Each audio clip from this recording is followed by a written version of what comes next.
Hey people, I thought I'd do an update probably on both the properties, and I'll have to record them separately, otherwise they end up in the wrong playlists and everything ends up together.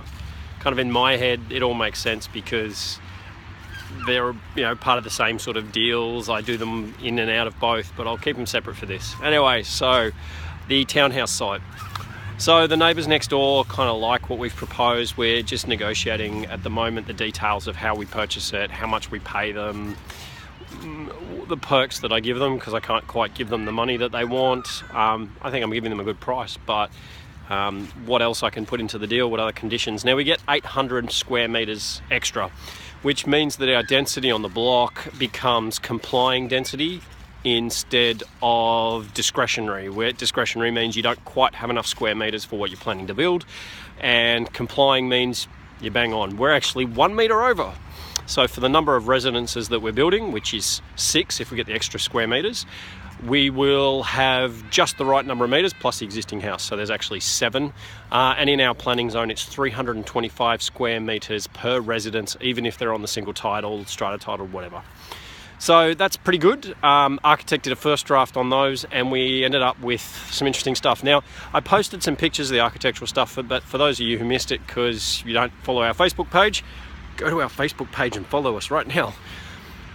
But basically the first renders are really cool. We originally thought we'd just do the same stock across the entire site, 2 bedroom, 2 bathroom, small. Original estimates were around the 90 square metres when we talked about how big it would be with the architect.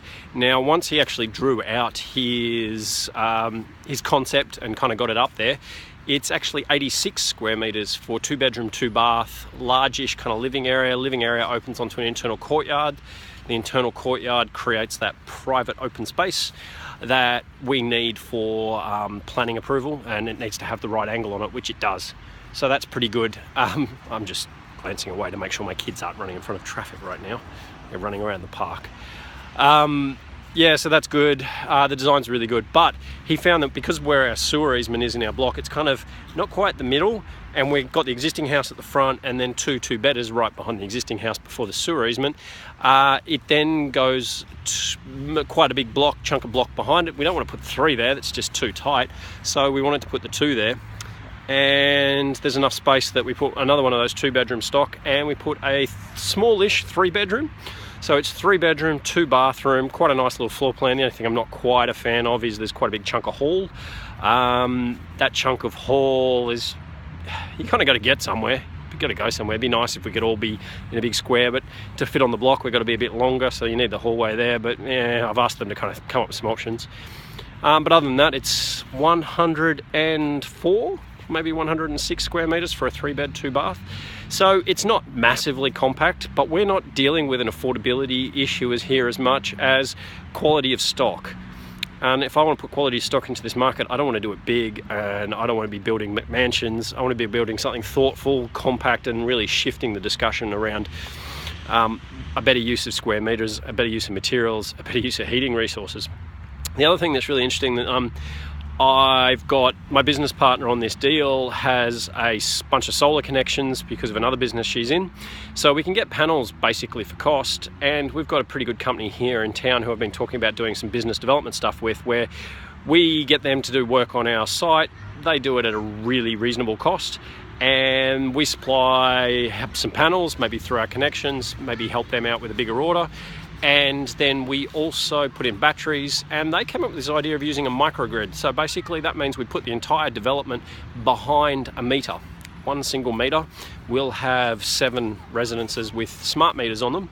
They're our meters on the inside, and software monitors all the smart meters, and then it works out who's using whose power, who's using what. And what you can do is you can, instead of selling your excess power at 6 kilowatts to the grid, you can sell it at 12 cents a kilowatt, 6 cents a kilowatt to the grid, 12 cents a kilowatt to your neighbour. So if your battery's full and your solar panels are cranking and you're not home, but your neighbour is, and they've been running the heater because it's a cold day and, whatever else, big fridge, lots of computers, I don't know, maybe they're Bitcoin mining, but they can buy the power off you quite cheaply. And if you're away on holidays, your battery's sitting there fully charged at the end of the day, you can be selling it straight into the microgrid, and the whole body corporate only has to maintain one power connection, pay for one power connection, which is the big cost if you become energy self-sufficient, is keeping that main grid connection on. And let's face it, we should be feeding excess power into the grid. Let's help out, let's contribute, but making it expensive to keep that main connection on is really silly. So yeah, it's an interesting dynamic. We really like the look of that. And because of this extra 800-ish square meters that we're looking at adding to the side, the last two buildings that we'll add will be larger, 128 square meter, 3-bed, 2-bath places with double carports. We're not doing any garaging in any of this, it's all carports. It's a private little community, we may even gate it. I don't really kind of see the need for the garaging. We're creating storage. It's lock-upable and secure. And we'd probably, you know, we'd like to see as little car use as possible. We're really in close to town. Yeah, so it's interesting. The next thing I'm kind of looking at is doing a bit of grey water or saving stormwater on site and reusing it through the site for toilets and things like that. I'm looking at whether we can implement that. And we don't really need to handle grey water here as much. I mean, it'd be nice to not waste it, but the fact is we're not really short of water on these sites. I mean, Launceston, you can see around me, it rains every second day here during winter, and in summer we don't tend to get long dry spells, so it's not as big a deal. But certainly looking at power, energy efficient hot water, energy efficient lighting, trying to push a few angles and not add cost in the process if we can do it.